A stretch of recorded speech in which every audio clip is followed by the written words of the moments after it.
G'day, we're here in Cromer at Moonion Place. We're here with Colin and Eileen. We've just installed a Panasonic split system just in time for summer. Let's go take a look.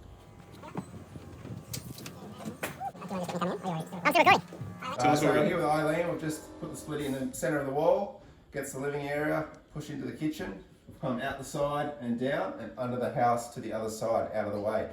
What do you think so far, Eileen? Oh, looking good. That's Works well, and it's all neatly finished off. Thank you very much. So let's take a look out the side. Eileen, would you recommend Ready Electrical?